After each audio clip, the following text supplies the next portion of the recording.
Hola, hello. Hope you had a nice week of vacations. So today we're going to move on to a new topic. We're going to discuss information retrieval. So we're going to discuss crawling and indexing, crawling quite briefly and then indexing in more detail. So in the context of the course, oh no. Let's give it a second. Oh, okay, here we go. So in the context of the course, we're moving on to a new topic, which is relating to the distributed management of text. We could also refer to this as information retrieval. So there used to be a course about information retrieval in the department, but there is no longer a course about this. So we'll give a lecture introduction to some of the main topics. So in terms of managing text data, what we would like to do is somehow optimize access to be able to find the documents we're interested in. So if we think about this setting, we might think of the web and of search engines like Google and Bing and DuckDuckGo and whatever we might like to use. So there's this quote from Mitchell Kapoor who says that getting information off the internet is like taking a drink from a fire hydrant, which means that there's so much information that it can be difficult to find just the information we need.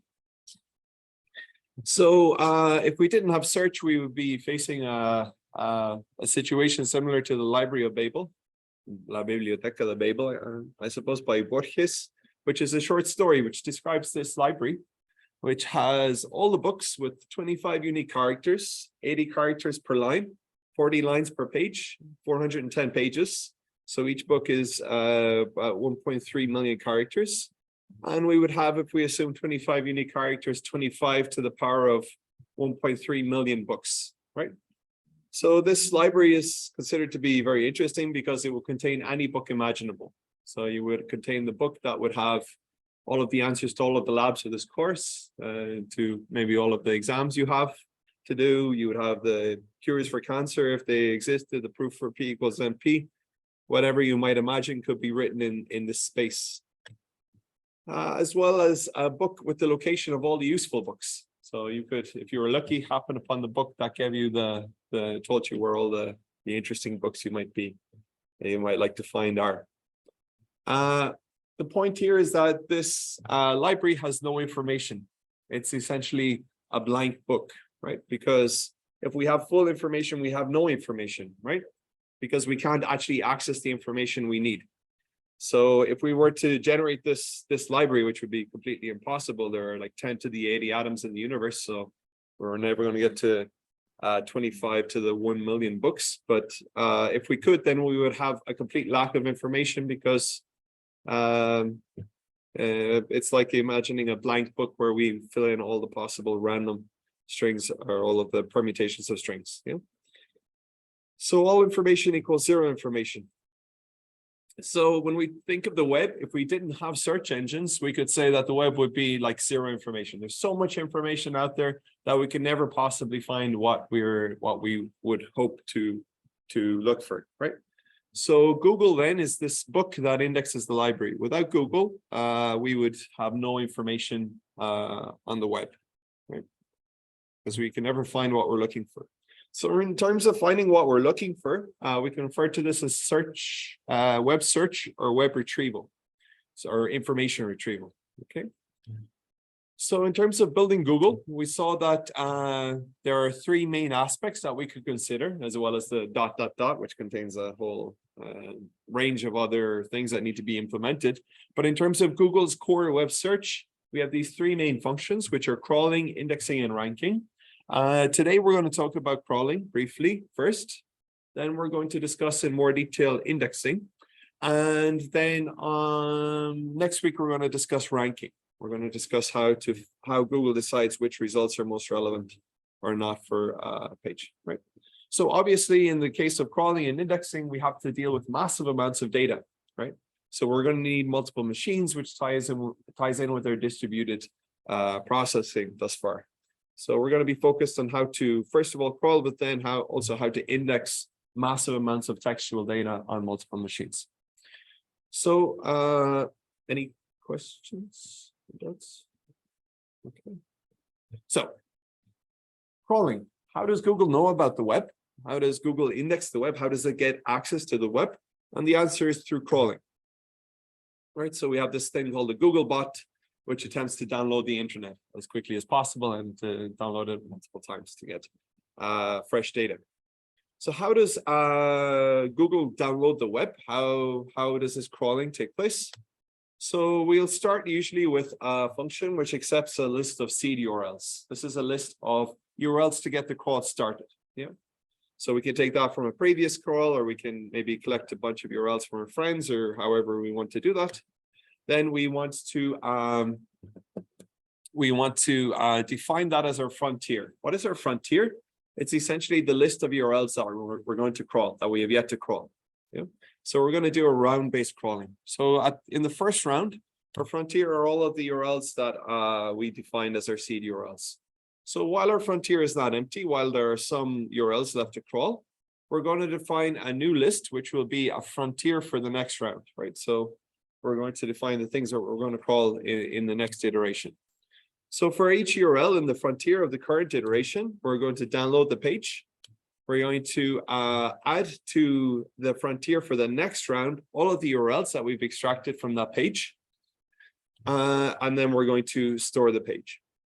Okay, so we can assume in the add all function here that we're going to remove the duplicates that we find. And we move to the next round. Okay. So some pseudocode to give an idea of the process for defining crawl. Anyone see something that's missing? Something that's going to cause problems?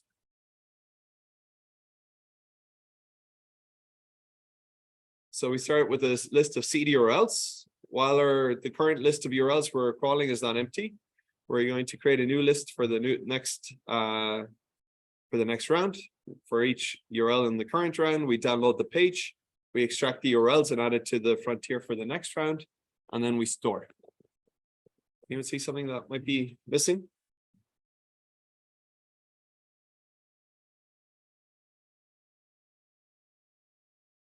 Any ideas? So what happens if in frontier, the first frontier in the seed list, we have, let's say, my homepage, and I link to the DCC, which is not in the first frontier and not in the seed list. So in the second round, we download the DCC and we find that the DCC links to my homepage. Right? So what will we do in the next round? We'll download my homepage again. Right? So we're not avoiding cycles here. So what's missing is a way to avoid cycles. So we're going to adapt this just a little bit. We're going to add this global set of URLs that we've seen already, that we processed, that will keep across the different rounds. When we download a page, we're going to add this URL to the URLs that we've downloaded. And when we add URLs to the future frontier, we remove all the ones we've seen. So this avoids us adding URLs that we've already downloaded. Okay. So this will avoid cycles for us. So this is good. Okay. What about the performance of this crawling? How would this be in terms of time? Would it take a long time to run? Well, if we run it on the web, yes. But is there some way we can make this more efficient, or is there some part of this code that looks particularly costly? Any ideas of what part looks costly? So we can go through the lines. This looks okay. New set URL seen. It's only going to do that once. That's fine. While frontier is not empty, seems cheap, shouldn't be a problem. New list frontier, again, seems cheap. We'll do that once per round. Doesn't seem to be a problem.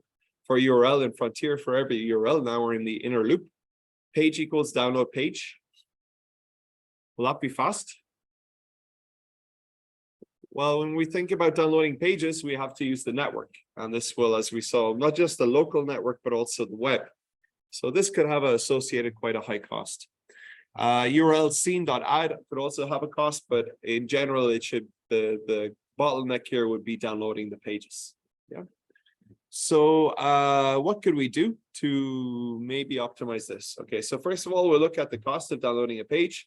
If we just do a ping to a website without even downloading anything, for example, this is from twitter.com, We see that even a ping takes 120 milliseconds, which is quite a lot if we do some local processing. So if every time we're going to be waiting 120 milliseconds just to download a page, that seems quite bad. Okay, of course, this number depends on the network and other factors. So the majority of the time spent waiting, will be spent waiting for a connection. The disk CPU usage will be near zero. The crawling machine will just be waiting for some response from remote servers. And the bandwidth will not be maximized either because we keep sending these requests. We're not downloading some massive file. We're just downloading lots of small files and creating lots of requests for this. So is there a way around this? Any ideas? So what we could consider doing to improve the disk or CPU usage would be okay, so this is the part that's the slowest. Sorry, download page. So what's a possible solution? We can think about using multiple threads. Yeah. So if we use multiple threads in this way, we can access or we can download pages in parallel. So we can be doing the crawling processing locally. But when we go to download a thread, instead of downloading it directly in a single thread, in the same thread we're running the crawl, we can launch a new thread. And then we can add that to a thread pool. Okay, this is a little bit simplified, but okay. And then when we've done when we're done crawling the URLs for the current frontier, we can call threads.poll, which means wait for these threads to finish. So we'll make sure that we don't create some contention between the rounds. So then we move on to the next round. And then the download thread, what are we doing? Here we're taking the URL that we want to download, the ones that we've seen on the next frontier. So we download the page and then we want to synchronize access to URL scene. So we add a URL scene here. We add the URLs extracted from the page minus the ones that we've already seen to the next frontier, and we store the page. And we synchronize these last three steps because they're running in parallel and they involve some variables that are in common across multiple threads. So some common state across different threads. Okay. So if we thread, we should expect to see some faster crawling. So these are some experiments I did a long time ago. I think it was part of my PhD or something, where we were working on crawling some data from particular types. So this is kind of illustrative. It depends highly on the network, on the particular machine and so forth. And there was an experiment to crawl 1,000 URLs with different numbers of machines. So we see that with one thread, it took 30 minutes. And with about 32 threads, it took 10 minutes. So about a third of the time. Okay. Here we see why that might be the case. We see that if we look at the CPU idle percentage, what percentage of the CPU is not being used, we see that it's 60% or over 60% for one thread. And then we see that the CPU gets more and more used or less and less idle as we add some more threads. So we see there's maybe a rough correlation between these curves here. So multi-threading is important for crawling. However, there is a danger with multi-threading. So if we do multi-threading we send a request to a single website, we could create what's called a denial of server attack, which is called sometimes a DOS. Okay.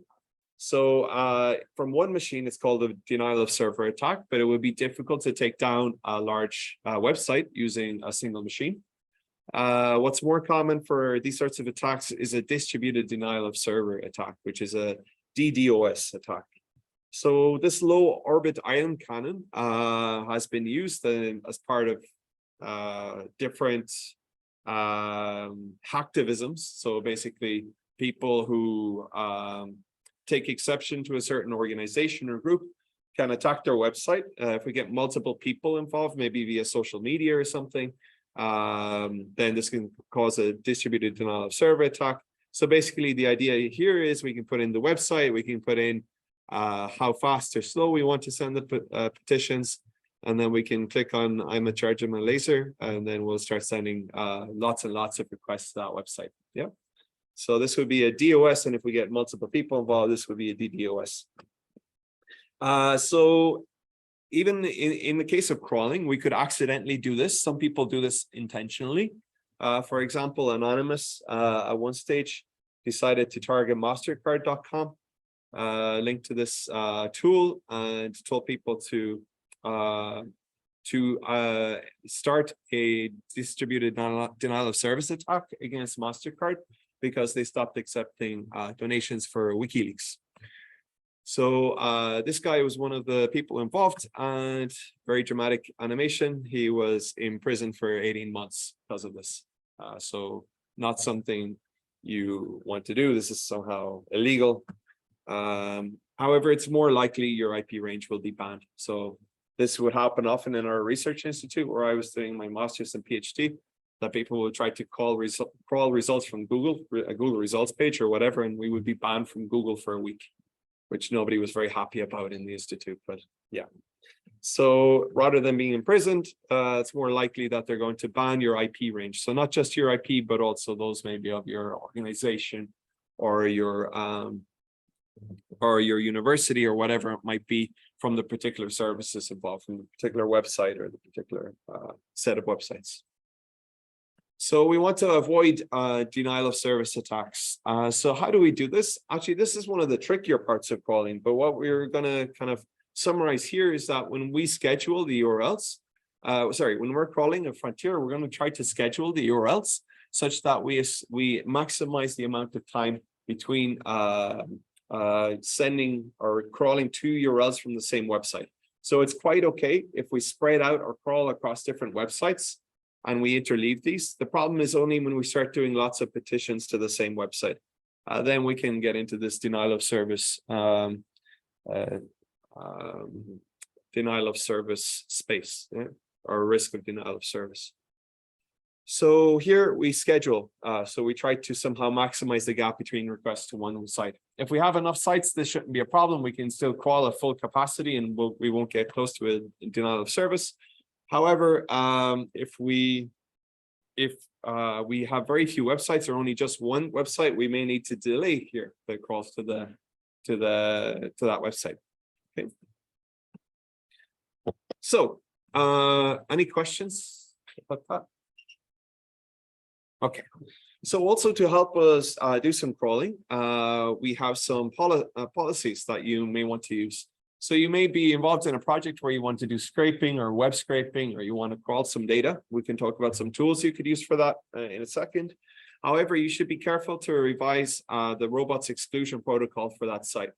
So if you have a web browser and you go to whatever website you like uchile.cl/robots.txt, you should find a robots exclusion protocol. Yeah, you should find some sort of policy with respect to crawling. So what does this protocol define? It defines certain policies on what crawlers can do. So the first and most basic thing we can do in a robots exclusion protocol is disallow all bots, which is to say all crawlers from our website. So we can use this user agent asterisk, which says all user agents, and we're going to disallow from the root folder. Okay. We can also disallow access to certain folders, for example, folders that have automatically generated web pages. Yeah, so in this case, we're saying we're not allowing any agents into any path that starts with user or to the web page main/login.html. Yeah, we do not want any bots there. What will this mean? Who are these bots? These are the bots that crawl your website, for example, the Google bot, Microsoft's Bing crawler, and various other bots or agents that crawl the web. If we want to specifically target a certain agent with a certain ban, we can say Googlebot. We don't want Googlebot in anywhere on our website. Yeah, so we can also mention specific bots. There's a couple of non-standard extensions to robots exclusion protocol. So we can specify, interestingly, for crawling web pages, we should look at this and consider the crawl delay. This tells us how many seconds we should wait between two petitions to the website. So this tells a Google bot specifically, but we could also tell all agents that they should wait at least 10 seconds between petitions to the website. Another aspect is to allow a sort of defeasible policy where we say we disallow everything except for public. So we start by disallowing everything and then we give a whitelist rather than a blacklist. We provide a whitelist of the things that we allow. Also, we can tell user agents about a sitemap. This gives us some information about what are the main pages on our website, how often they should be crawled, and so forth. So this robots exclusion protocol, it's not standard, it's not enforced. It's up to the crawlers to respect this. So there's no detection or there's no software on the server that will actually block or enforce this. It's basically an agreement between clients and servers to respect these, and Googlebot and the main crawling bots will respect this. Any questions about the robots? Yeah.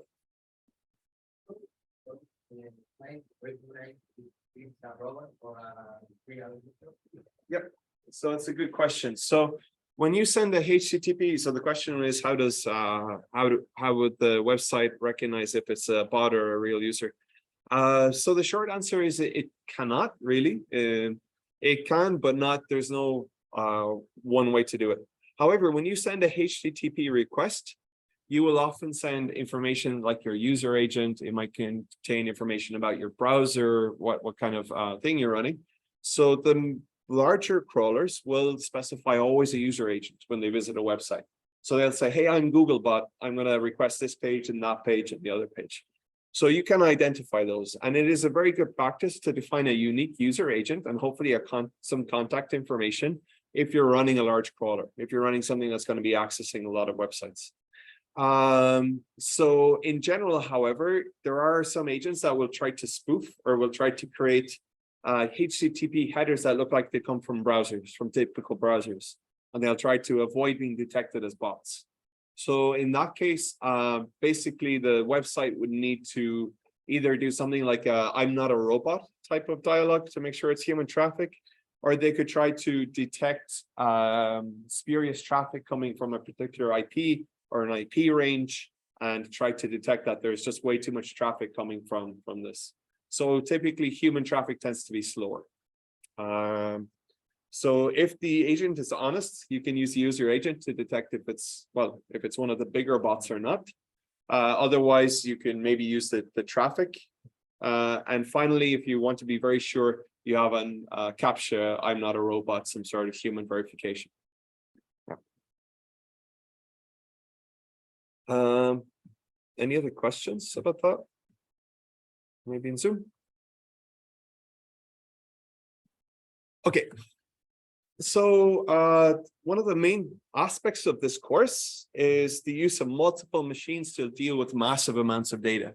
So when we start crawling the web, one could imagine that we're going to have to deal with massive amounts of data, right? So how could we implement a distributed crawler is the question. Okay. So one possibility is we have 5 machines, let's say, at our disposal.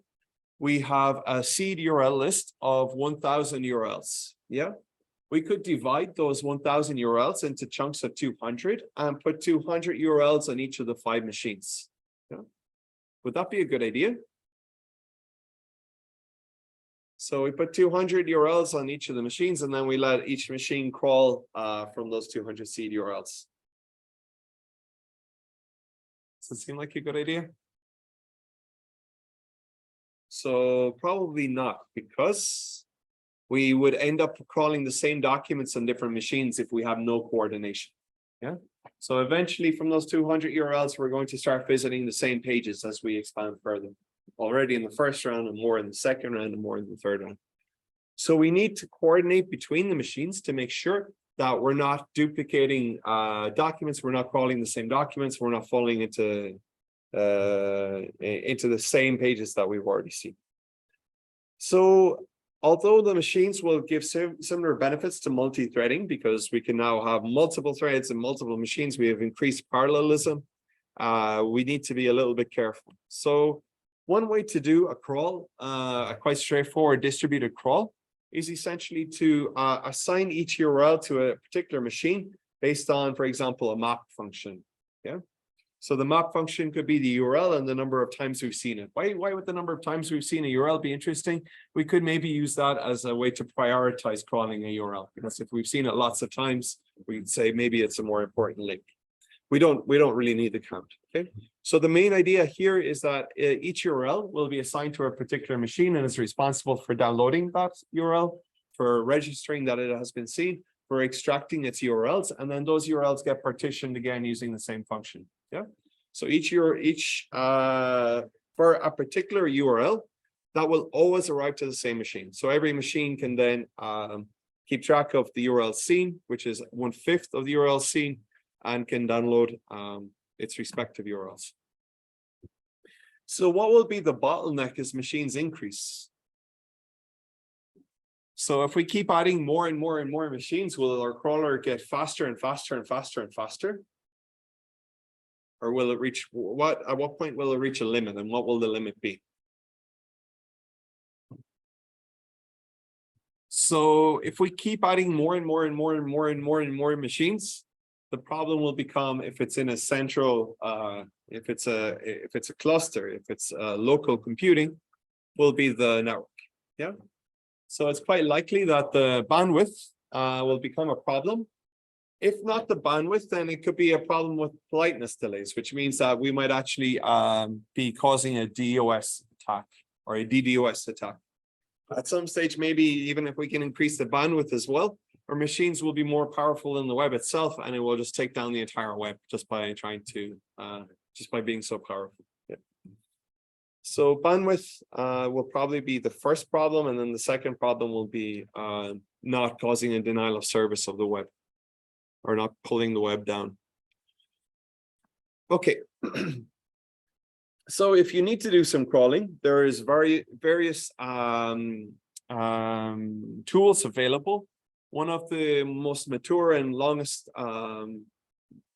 existing crawlers, open source crawlers, is called Apache Nutch.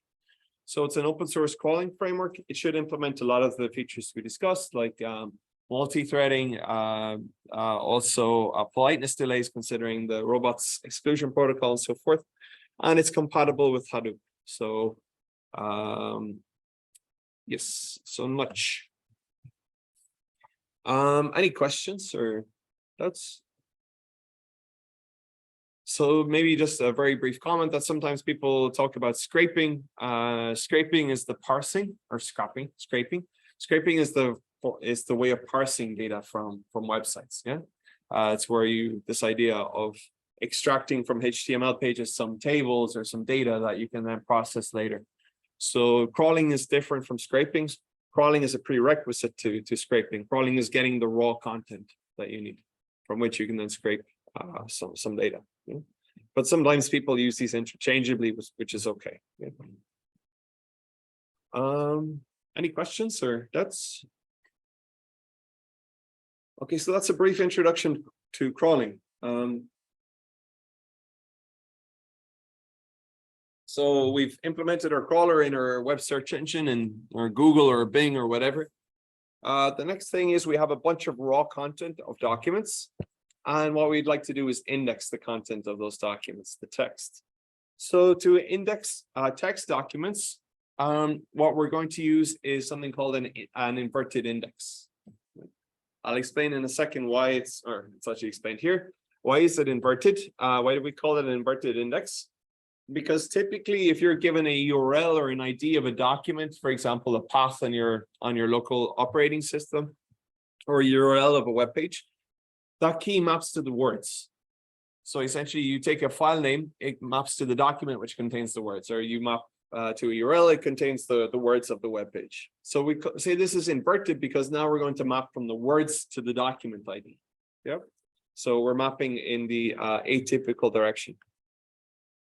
So some examples of applications, basically anything, most websites you find on the web, at least the larger ones, have some sort of search functionality where you can use IMDb or Google or Yahoo or Bing or Wikipedia or whatever shopping website, Amazon or Mercado Libre or whatever it might be.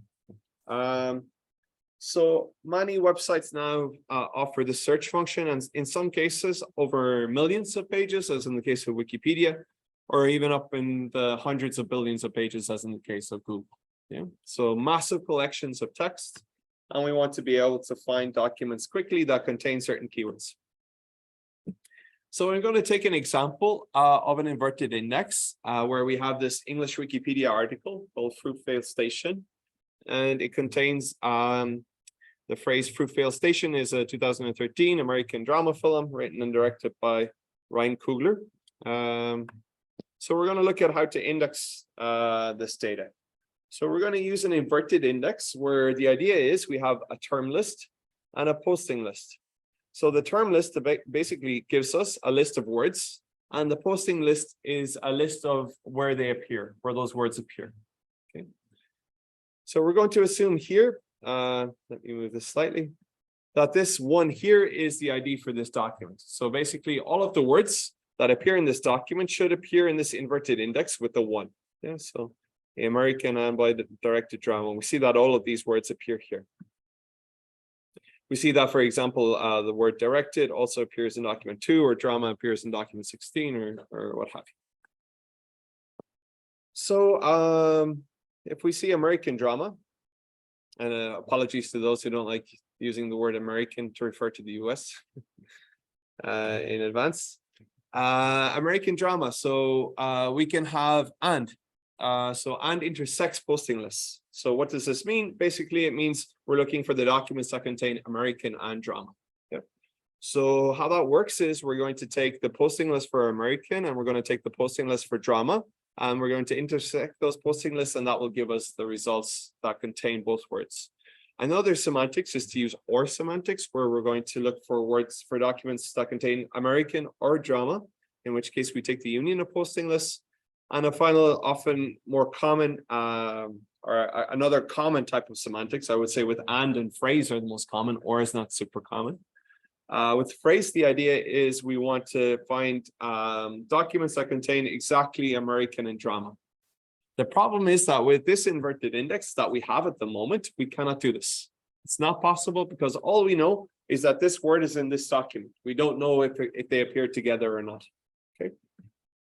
So we somehow need to implement phrase search. So this is a very common type of search on the web. So that there are a couple of things we could consider. One thing we could consider is trying to store in our inverted index sufficient information in order to be able to recreate the document. Yeah, so we have a lossless index somehow. We're storing basically all of the content. So as a simplified version of that, what we can do is a positional style index. So what this means is we're not just going to store in what document a word appears, but also its offset in the document, where it appears in the document. Okay? So here we're going to say that this is character 1. Station starts at character 10, is starts at character 18, and so forth. So we have some positional information of where the words appear. Excuse me. So now when we look at a word like directed, we'll say that not only that it appears in document 1, but it appears in position 60 of document 1, in position 212 of document 1, and so forth. Right.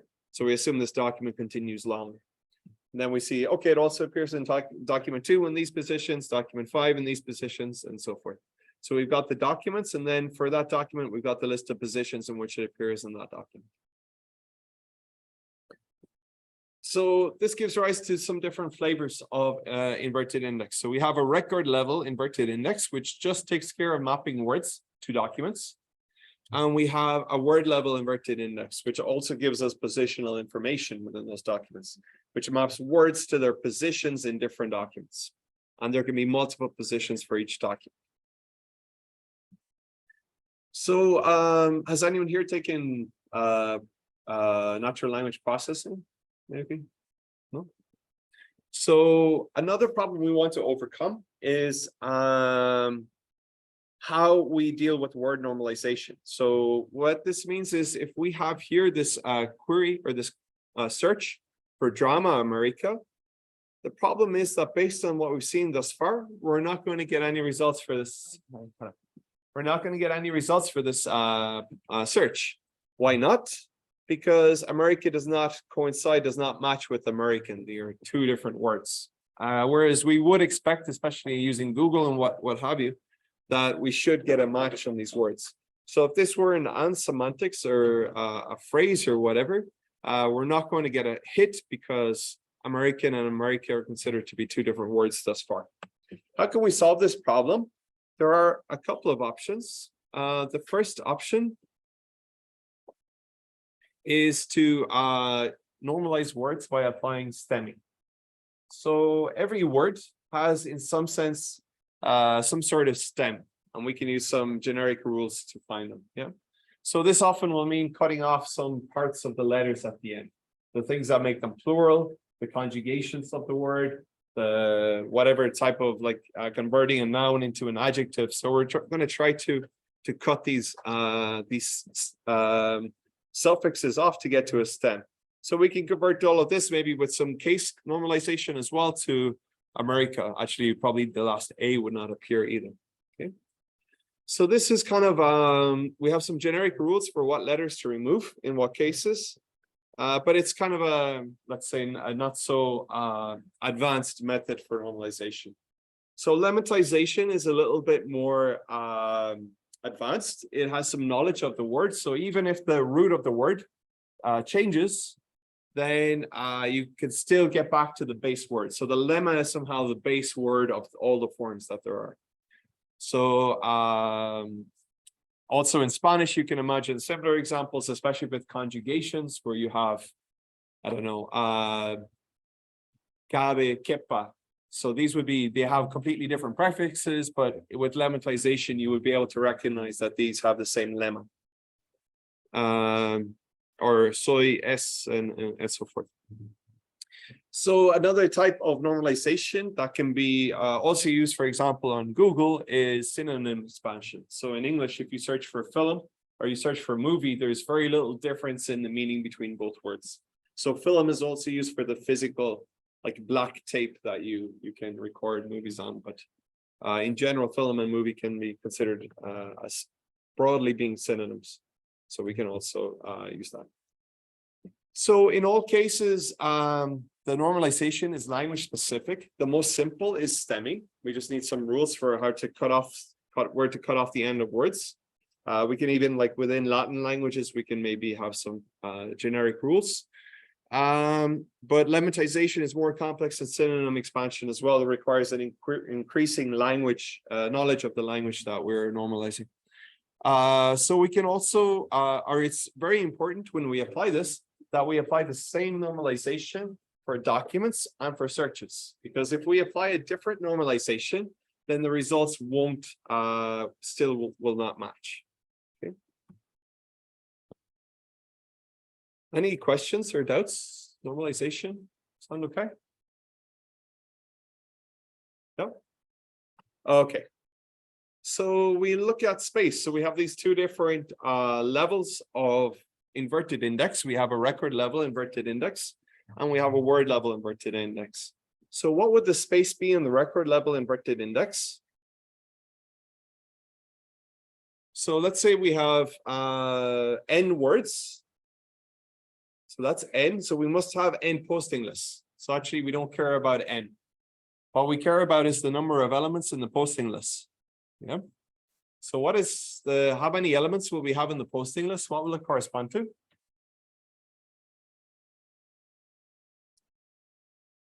So the space in the record level inverted index will be the following sum. It'll be the sum of unique words in all documents. Okay. So essentially, if we take the first document and it has 10 unique words, and the second document has 20 unique words, and the third document has 15, we sum these 10, 20, 15, 35, 45. Yeah. So we're going to have 45 elements in our posting list. Okay, so what about the word level index? In this case, we need to sum all of the word occurrences. So not the unique words per document, but actually the number of words that occur, non-unique words, the word count of all the documents. So maybe there are 10 words in the first document, 10 unique words, but each word occurs on average twice, then it would be 20 for this. So the word level inverted index can end up being a whole lot larger than the record level inverted index. So how much larger? If we want to understand how much larger one will be over the other, a useful law is called Heap's law. So Heap's law basically tells you that the further you advance into a document, into a very large document of text, the fewer unique words you're going to find, or you're going to find unique words with a you'll find more unique words, but at a lower velocity, at a lower rate. Okay. So as you see, when you start reading the start of the document, you will tend to find a lot of unique words. The number of unique words will quickly grow, but then you will see that quickly this will start to plateau. Yeah, and this is because there are not so many unique words in languages. We're going to be encountering many of the words over and over again. So as we advance more and more, it will be more and more difficult to find unique words. Okay. So in English text, there's some parameters. We have an estimate of, for the Heaps law, is that K would be somewhere in the interval of 10 to 100 as the constant. And beta would be in the order of 0.4 to 0.6. Yeah, so typically beta should be less than 1, which causes the decay. So we have some sort of decaying exponential, and then we have some constant to multiply that.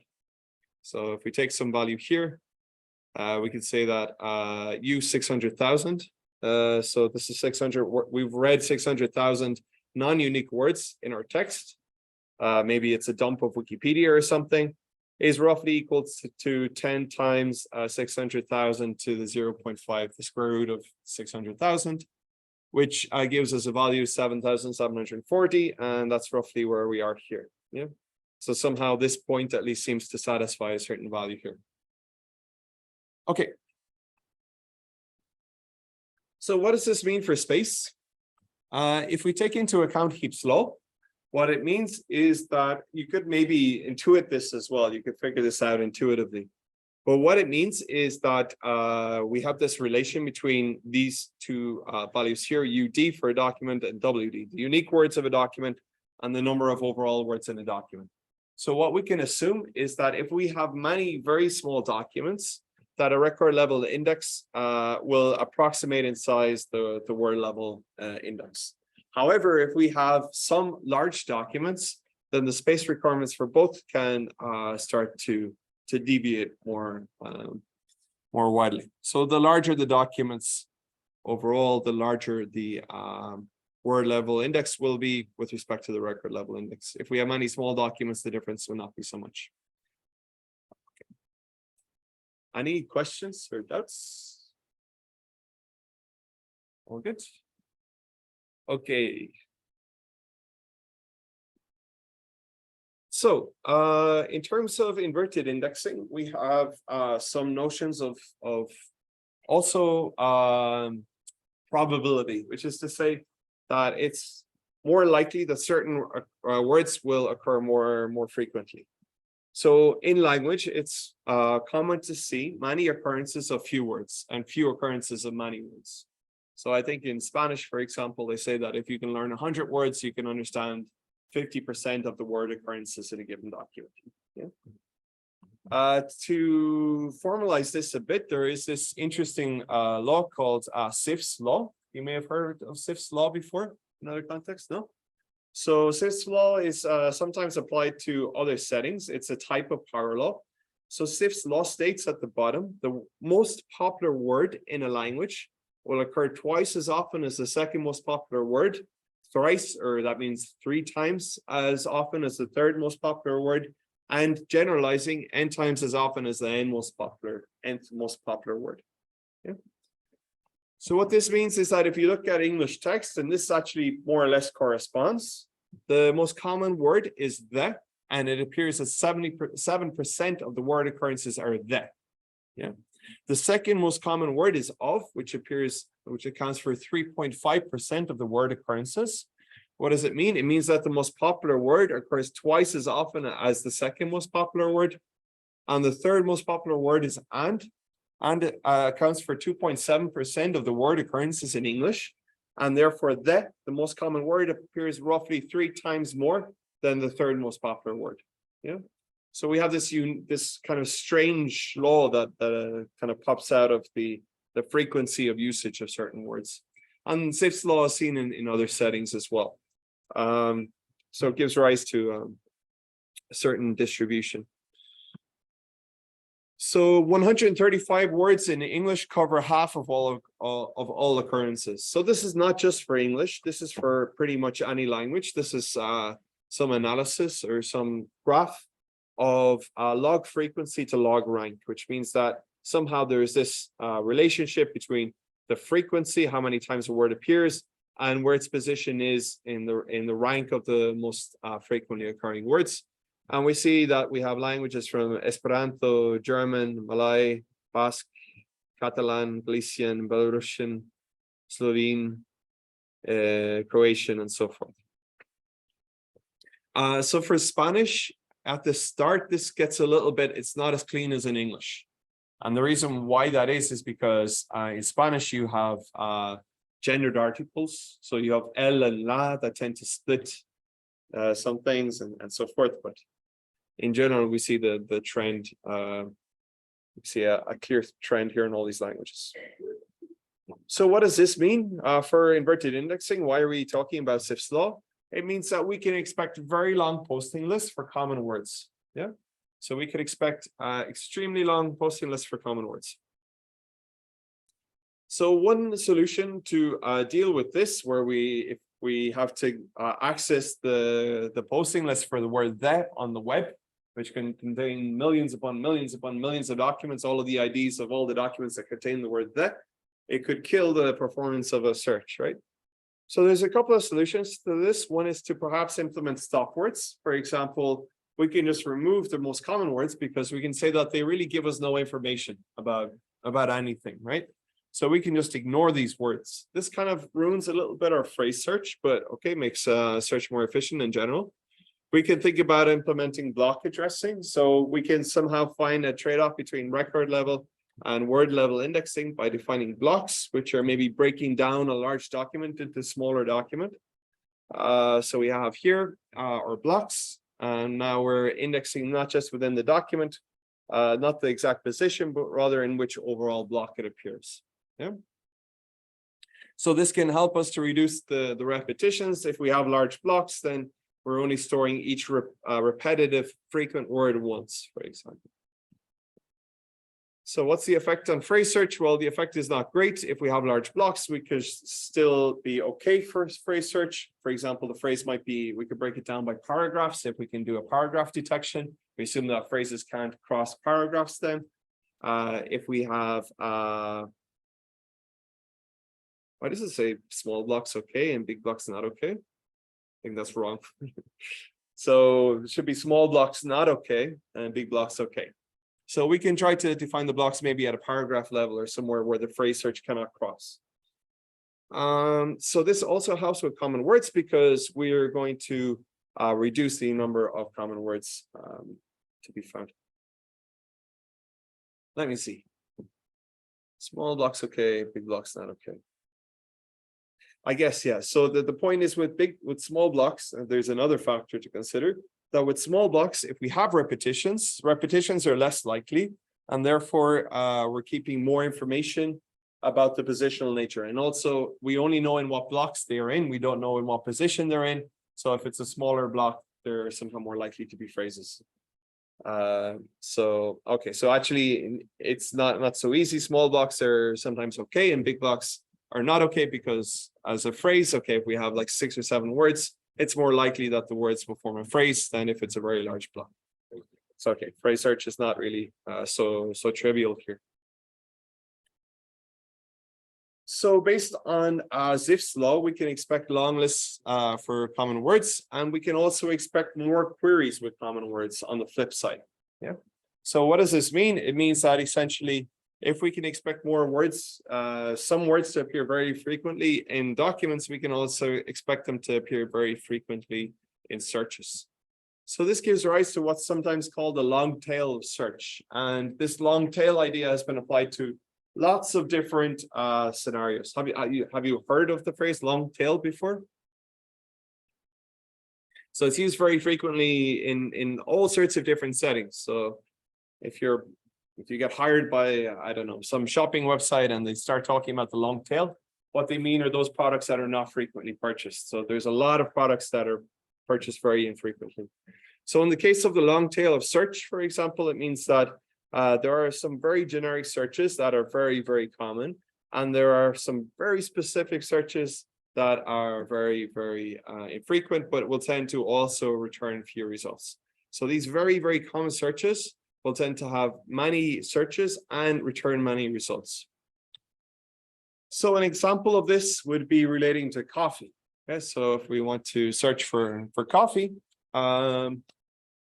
we'll see that coffee is in the short tail, which means it's one of the most frequent queries. So we'll see lots of searches for that, and we'll also find that there are lots of search results for coffee. Then we can get more specific: coffee beans, medium roast coffee beans, vacuum packed coffee beans, medium roast coffee beans, vacuum packed, and so forth. And we get into the long tail, where the majority of queries here is somehow the search volume. We see that half of it is in the short tail, and half of it is in this long tail that continues to extend for quite some number of searches. Okay, so how can we optimize for the long tail of search? Any ideas?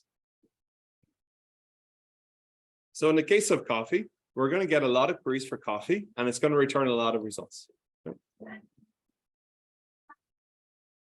So what might it make sense to do? What we could consider doing is caching results. Yeah, so we can have some sort of index or cache where we store the results for coffee, and we cache these results. Yeah. So this is very commonly used by Google. Yeah, very infrequently when you Google something will you be touching even the inverted index. It will already be have cache results for your search and return those. So in terms of search implementation, we have a few options. We have essentially the question here is, given our inverted index, we need to actually have some lower level index in order to find the posting list associated with a given term, with a given word. So one option is to use hashing. So we can use hashing with O1 lookups, assuming ideal hashing and so forth. However, we'll have no range queries. So if we use hashes to index the posting list, it means that we won't be able to search words in a certain range. What does that mean for posting list? It means that we won't be able to find, for example, words that start with A, or words that start with ABA, or words that start with dramatic, whatever it might be. Okay. So hashing, nice complexity, assuming we have a good hash function, but no range queries. For sorting or for some sort of sorted index, or for example, a B tree or a B plus tree or some sort of sorted tree or some sort of sorted structure, we can do O log U lookups, either by descending the tree or by binary search, same thing, which will give us log U lookups for U, the number of unique words that we're indexing, so the size of the posting list. The nice thing about this is we get range queries for this. So range queries are useful. We can do wildcards. We can find all the words that start with a certain prefix and so forth. So the final option is to implement a try, where we could get OL lookups, because the depth of our try would be the length of the word rather than the log U of the number of words we have. So this is nice. It gives us range queries, and we can also get some compression out of this, out of the natural structure of the try, because we're breaking words down into letters and so forth. Do you know what a try is, or have you seen a try before? Hopefully, no, maybe not. Okay, so a try is basically this concept here, where we have, for example, a root word, root of the try, and then we have the first letters possible. Yeah. So the first letter here in this sub try is A. So this is the first letter of all of the words. Yeah. So what's the next letter possible? We have A, G, okay, E. So E is in a different color because it marks a word boundary. It says that a word stops here. So the first word we have is AGE. We have another word down this branch, which is AGENT, agent. So we have H and agent. We have ago, we have ale, and then we're done with the A subtree. Yeah.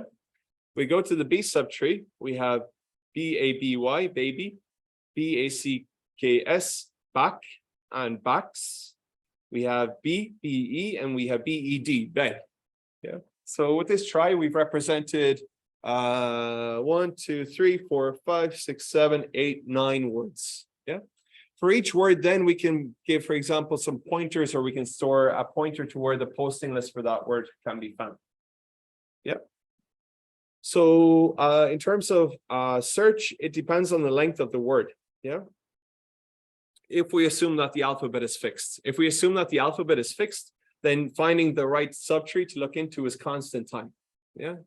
Because if we assume there's 26 letters, for example, then that has a constant time cost. And then we have OL lookup, the length of the word essentially to find, the posting list or the location of the posting list for that word.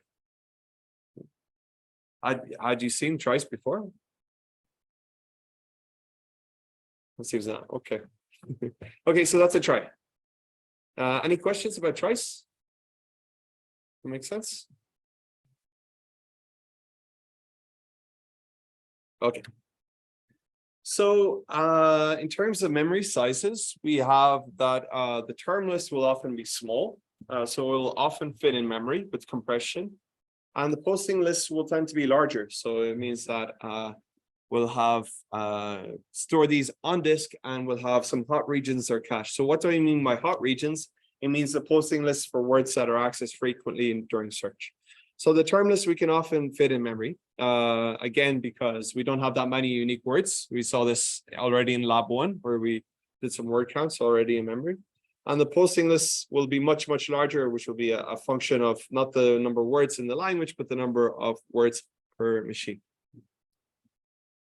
Okay, so in this context, overall in inverted indexes, we could do an entire course on efficient ways to compute intersections, to store inverted indexes, the types of operations and searches we can do. But maybe to give a flavor of some compression techniques that we can use for inverted indexes that enable the sort of scalability that we see with Google. So compression is super important for having efficient inverted indexes. And in general, we can assume that our posting lists are going to be numeric. So we're going to assume that we have numeric IDs. So we're going to apply numeric compression. So the first technique that we can apply for compressing a list of numbers, and this applies for these techniques apply for any list of numbers you might want to store. The first technique we can apply is called interval indexing. So it's a very simple technique, very good for example, record level indexing, very good for compressing the posting list of very common words. What do?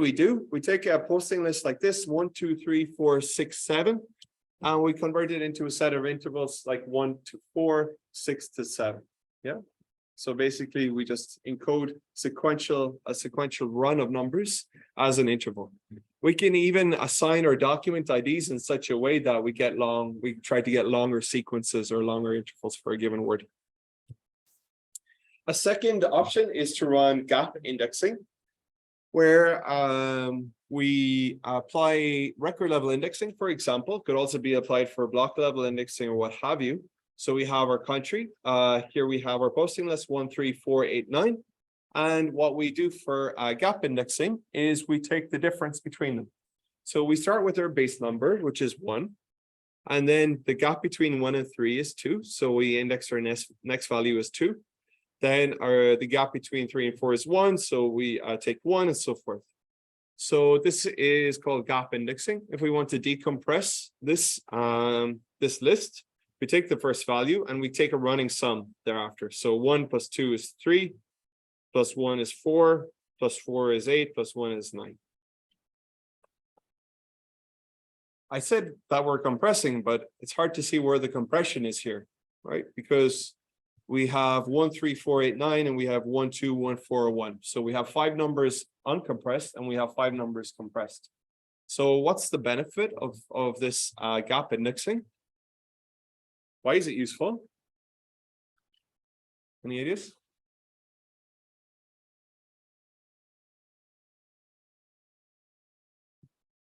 It has 2 main benefits. And they're benefits because we're going to apply other compression soon. The first benefit is that we have smaller numbers. We're definitely going to end up with smaller numbers. Yeah. So if we have smaller numbers, it means we can maybe, even without further compression, maybe we could turn a long into an int or an int into a byte or whatever. Yeah. Although we probably wouldn't be able to guarantee that. So the second benefit that we have for further compression is that we have more repetition of numbers. We don't have unique numbers, we actually have repeated numbers. And as we might know, compression works better on repetition. So smaller numbers, easier to compress, repeated numbers, easier to compress. Repeated small numbers will be easier to compress with further compression techniques. Yep, smaller amount of digits. So smaller digits and smaller amount of unique digits from the top. Yeah. Okay, so we then get into lower level compressions. So we get into bit level compressions, and this is where some clever techniques can be applied to really compress a list of numbers.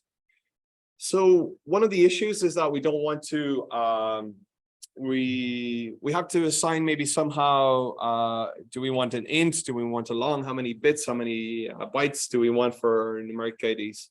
However, with bit level compression, we can get around that, and we can apply certain compression techniques that work really well for compressing integers in a lossless way, a sequence of integers in a lossless way, using some clever techniques that will work particularly well depending on the setting. So the first example we can think of, or a common technique, is called the Elias gamma encoding. So here we assume many small numbers, as could result from a gap compression. So how do we apply Elias gamma encoding? We have an integer here to encode. 1, 2, 3, 4, 5, 6, 7, 8. We're going to encode the base. We're going to encode the log2 level of the number using unary. Unary is basically we have 0 for 0, and then we have 1 for 1, and we have 1, 1 for 2, and 1, 1, 1 for 3. We just put a number of ones to indicate the number. Yeah. So what is this telling us? It tells us essentially the power of 2 that this number is in, rounded down. Yeah. So for example, 2 and 3 are in the power of 2 of 1. So 2 to the 1. Yeah.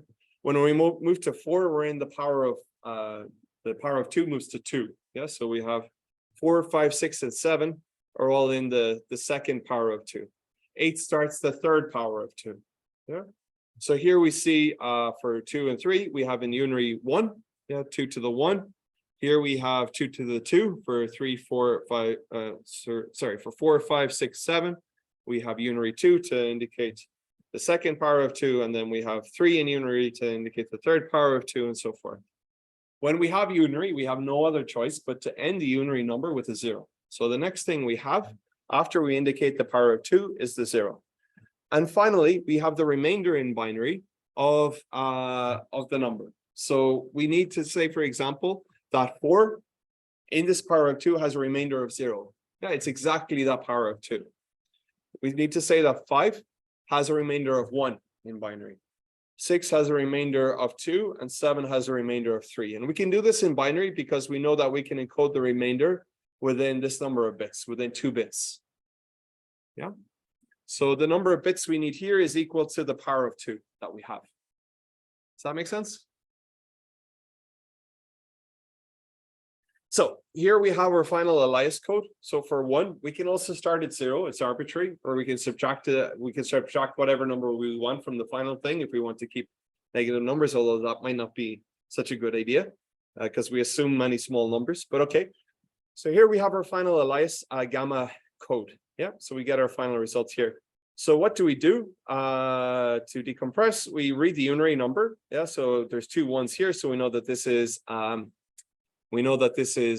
the second power of 2. We have a 0 here, which just ends the unary, and then we have 0, 0. So we know that this is the second power of 2 with a remainder of 0, which makes it 4. So we can read back a stream, and we actually don't need to separate or delimit at all the bits. So what do we think? Can we decode 0, 1, 0, 0, 1, 1, and so forth?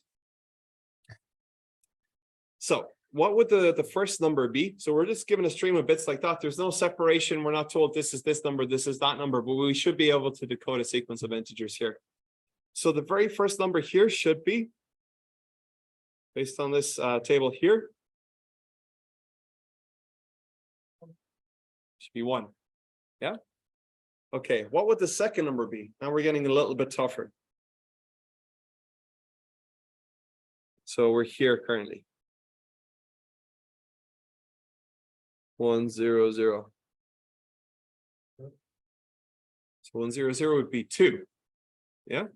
So after 0, we read 1. So we know it's in the 1 in unary. So we have 1, 0, which is 1 in unary. So we know that it's in the first power of 2. And the next 0 indicates that there's no remainder. So the first power of 2, no remainder, is 2. Yeah. So we're up to 1, 0, 0. Okay, let's let me get a pen here so we can go through this. So this is done. This is 1. This is done. This is 2. Next number. 1. Yeah. Next number. 1. Okay. Next number.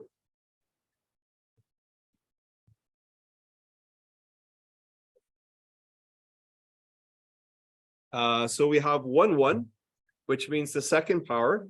And then we have the 0 that ends the unary. And then we have 0, 0, which is a remainder of 0. So that would be 4, correct? 1, 1, 1, 0, 0, 0, 0. So 1, 1, 1 means the third power of 2 starts with 8. Then we have the 0, which ends the unary. So that's done. Okay. And then we're expecting the next 3 digits to be the remainder because it's the third power of 2. It's 0, 0, 0. So it would be 8. Yeah.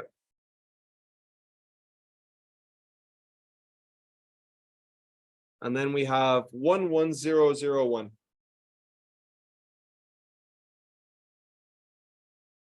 Which would be 5. Yes, so we have 1, 1, which indicates the second power of 2.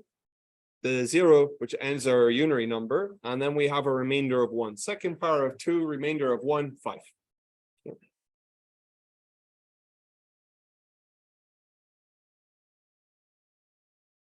So 1, 2, 1, 1, 4, 8, 5. Yeah, so we did okay. Okay. So how much space does this take? It takes 2 times log of z. Z is the number we're encoding, the integer to encode, base 2 plus 1 bits. So this takes log 2 z bits here. This part here is log 2 z bits. This part here is log 2 z bits. And the plus 1 is the 0 marker. Yeah, so here we need number of 1s equal to the power of 2. Here we need the remainder equal to bits of the power of 2. So this is what this represents here. Okay, we also have another idea, which is to take the encoding we just saw, and maybe we can use that. So this gives rise to the Elias delta encoding, which is better from some distributions. So we'll talk a little bit more about that in a second. So the idea in this case is we're going to, instead of encoding the log 2 in unary, the power of 2 in unary, like we saw before, we're going to encode it in the Elias gamma, what we just saw. Okay. And with this, we don't need to mark the end because as we saw, we could parse out the numbers. We didn't have any separators, so we knew when the number ended and when the next one started. So we're going to use the Elias gamma to encode the power of 2. And then directly, we're just going to give the binary number, the binary remainder. Yeah, like we saw, exactly like we saw in the previous part. So rather than encode the power in 2 in unary, effectively the idea is with a 0 marker, we're going to encode it in Elias gamma. So this gives rise to Elias delta. Okay, so this one is a lot more difficult to encode. We could try. So the first number would be So this would be gone, and this would be 1. Yeah. The next number would be, so we have to encode the previous thing we saw before. So 11000 in gamma would be the second power of 2 with the 0 remainder. So it would be 4. Yeah. And then we give the remainder here, which would be 0. So I think, am I incorrect? This would be 8. It's already there, is it? Okay, 11000000 11000001. Okay, so this would be 9. I'm kind of cheating here, sorry. I'm just taking this one and adding a 1, so this would be 9. I hope. 1001. So in the other one, this means it's a power of so it's this first power of 1, so this would be 2 or 3. So this is a 0, so it means that it's 2. So we're in the second power of 2 here, 100, and then we have a 1, which means that it's 3.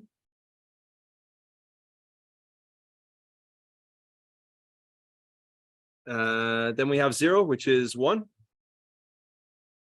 And then we have 11001, which would be 1 is the second power of 2, 4, and it has a remainder of 1, which is 5. So it's the fifth power of 2 with a remainder of 1.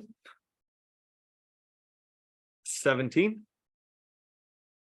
I'm not sure. It's probably better to get a machine to do this, but anyways, let's see, something like that. So if we look and see, okay, yeah, we got there in the end. So what this means is we're, instead of using unary to encode the first part, we use the Elias gamma code to encode the power of 2, and then we give the binary remainder as before. So 193, 117. Any questions or doubts about that? So there's a key question of which is better now. Is this Elias delta? It's more complicated, but does that make it better or not? So we'll have to discuss that, right? So here's the space. If we want to analyze it, we see that we have, it's not so easy to say whether it's bigger or smaller because it's not clearly greater than or equals or less than the other analysis we have. Instead of having 2 log 2z plus 1, we have log 2z plus 2 log 2 of log 2z plus 1 bits. Yeah, so essentially we've now here put in a log, instead of 2 log z2, we have log z2, which is still this part here, plus the cost of the previous thing we saw, which is this Elias gamma here, plus 1 bit. So it's not clearly better or worse in terms of space analysis. So as a last example of some compression techniques for numbers at the bit level, the previous methods we saw were non-parametric. So they take no argument or no number as a parameter. The last one, or the last kind of family of techniques that I'm just going to exemplify would be Golomb codes. And Golomb codes take a number. So for example, we can apply a Golomb 3 code. So the Golomb 3 code is relatively straightforward, at least compared to the Elias delta encoding that we saw previously. So we have to specify a parameter. In this case, we assume it to be 3. We are going to take the integer to encode to be z, and then we're going to subtract 1 and divide it by 3. So essentially, we're going to take the multiple, not the power of 3, the multiple of 3, encoded in unary. We're going to add a 0 separator. And then we're going to encode a remainder. Yeah, so the remainder we can encode using, in this case, since the parameter is 3, we need at most 2 numbers, 2 bits to encode the remainder.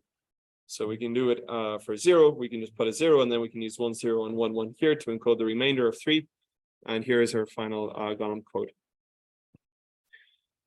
So what does this indicate? It indicates, for example, here let's take this one. 11010. So 1 1 means it's the second multiple of 3. Yeah, so 6, 7, 8. sorry, I should say 789. So it's the third power of 3, and it has a remainder of 10, which is 2. Sorry, 10, which is 1. So that gives us 8. So 7 plus remainder 1 is 8. Okay, so if we look at these different compression values, we can see here for some small values how they look. So we can see that here in this table, when we get to like around 8, we see that the column 3 code is clearly winning. Yeah. What do we think for large numbers?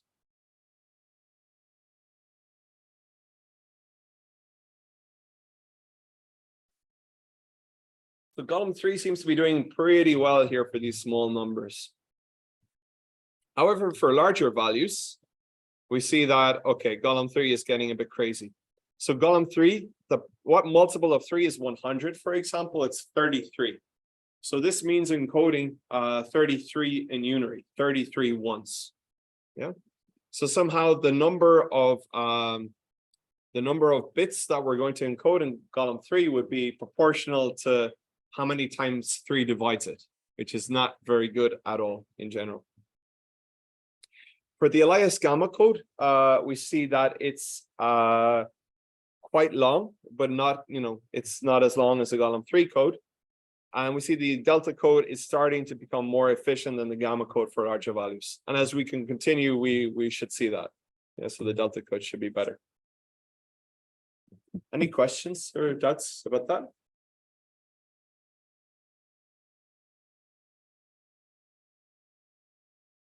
Okay. So that's bit level compression. We can also apply some byte level compression techniques. This is also a common trick for encoding runs of bytes, where we use a variable length byte codes, and we use the last bit of byte to indicate if the number ends. So this is maybe an alternative to the bit level compression. For example, we can encode with this, these 3 bytes. We can say that we have a number composed of 001, 0010. We skip this, which only just tells us that the number continues to the next byte. 101, 0001. This tells us to skip to the next byte. So it tells us that the number ends here. Yeah, so it's essentially the number is composed of the black bits that we see here. And then this indicates another number for us.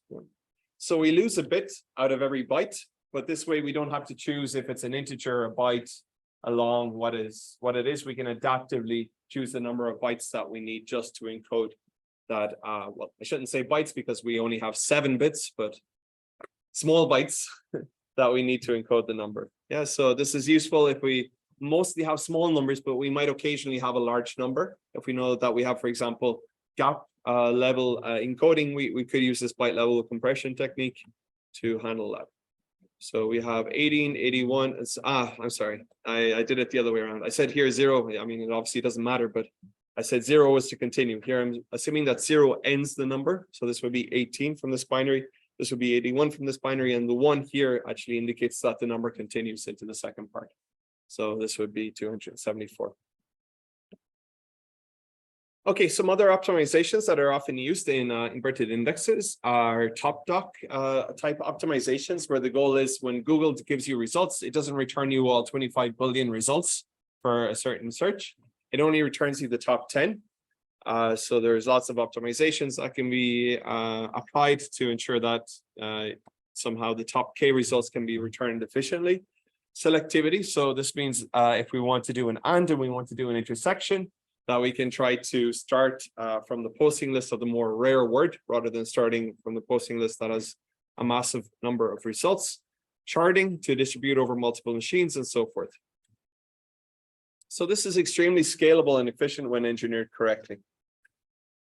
So as the last part of the class, we're going to finish with this. We're going to talk about how to put an inverted index on multiple machines. Yeah.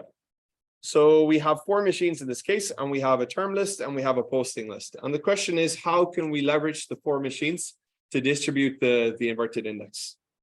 So there are 2 main options. So what would they be? Anyone like to suggest an option?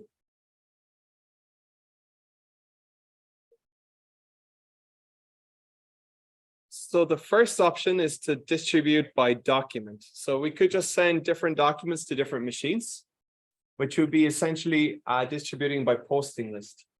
Yeah, because each of these numbers in the posting list refers to a document, so we can distribute by document posting list. It's the same thing. The second option is to distribute by term. Yeah, so for every word, we can assign a word to a different machine. So we have these two high-level options, which is better. So if we split by word or split by the term index, we'll end up with a distributed index like this, where we have all of the posting items for dog, all of the postings for and vet, all of the postings for ate, the cat, and so forth. Yeah. So what are some good advantages here? So some good advantages here are that if we want to find where a particular word appears, we know what machine to ask. We don't need to ask all the machines. Yeah. So if we want to know, hey, in which documents does the word cat appear? We can take the hash of cat, find that it's on machine 4, and ask machine 4, give me the posting list for cat, please. Yeah. What are the possible disadvantages? Possible disadvantages is that it can be complicated to load balance if we stick strictly with the scheme. For example, the posting list for the could cause imbalance if we're hitting it a lot and if it's a very large posting list. If we're applying and or phrase search within each document, this will now involve multiple machines. Because to intersect posting lists, we need to intersect posting lists across machines. Yeah, we have, because we've distributed them by word. It can also be more difficult to store some statistics relating to documents and so forth. Not generally a big issue, but there's some other minor practical complications that might occur. How might we distribute an inverted index? The second option is to split by document or split by posting list. Yeah, which means that we're going to send a document to each machine. So we just distribute in whatever way we want, hopefully evenly, different documents to different machines. This way we have all of the terms relating to a particular posting on one machine. So here we see all of the words that appear on machine 3. All of the words that appear in document 3, 1, 2, 3, 4, will be indexed by machine 2. So machine 2 is assigned documents 3 and 5. Machine 3 is assigned document 1. Machine 4 is assigned documents 4 and 7. Machine 1 is assigned documents 2 and 6. So possible disadvantages, advantages, and disadvantages. Well, advantages are that if we want to do and search or phrase search, we now have all of the data about a particular document on one machine. So we can do those intersections locally on each machine. We don't need to coordinate over the network to intersect the posting lists. We can do that on individual machines. The disadvantage is that for a single word, we need to query all of the machines. Yeah, we need to ask all of the machines where did it appear and take the union of the list. So all searches require unions over multiple machines. However, we have this big benefit of being able to, for and or phrase search, to be able to compute that on each machine individually. And this is a pretty, I mean, there are arguments to be made for both, but the most common is actually this one, is to split by document, because the advantage of not having to intersect posting lists across multiple machines is a big issue, as well as the load balancing. It's easier, one would assume that so long as our documents have in the same order of size and we have many documents, we shouldn't have the load balancing problems that we would have based on Zipf's law for words, for splitting by words, where there are certain words that are very, very common. Any questions or doubts about that? Okay, we're getting there. So Lucine, so we're not going to implement inverted indexes in the class. There are already some very, very good implementations of inverted indexes. So one of these is called Apache Lucene. It's open source. It's implemented in Java. It's implemented for a single machine. Yeah, it's very good. Okay, so just as a point that same people that were involved in Lucene, at least Doug Cutting was also involved in Nutch.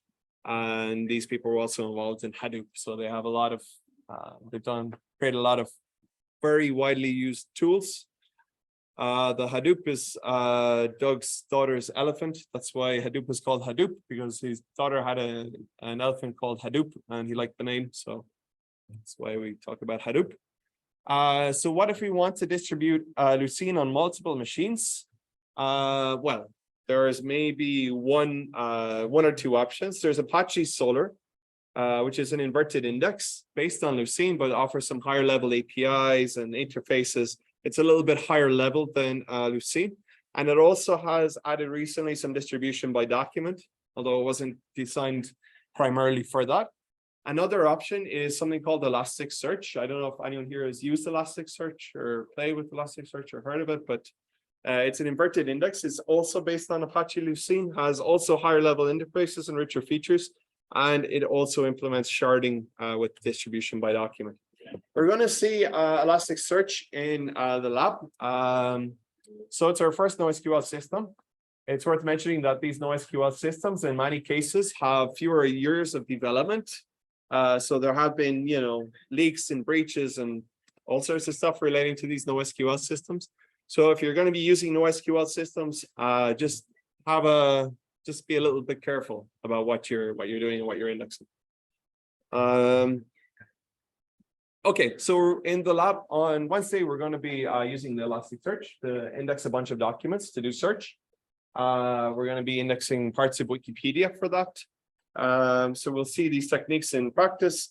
So you'll have a distributed inverted index running over a large number of documents that you'll then be able to query.